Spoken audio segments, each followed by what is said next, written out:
आणि लहानाल्या पोरांची जर अडचण होत असेल तर सुनवाई काही काय आयडिया आहे. सुनवाई म्हणजे आमची पोर आहेत ना, आमच्यापेक्षा त्यांच्या आजीक चांगले राहतात, ही आयडिया आहे. आता आजी पागलच आहे.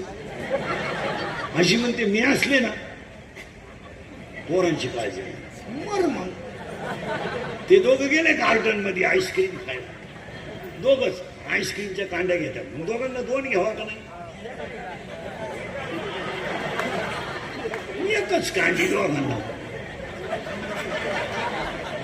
त्यानं जीभ बाहेर काढून क्षणाच काढून टाकला. मिटलं गेले. आणि ते नातोय ना आजीच्या नागपुडीत बोट घालताय, केस वडीत आहे, पदर वडीत आहे, केस मोकळे करते. तरी आजी म्हणते काल ते दोघे दिवस बनवते ना, पण पोरांनी तू का चूक केलं नाही, तू चक्रम झाली बाई.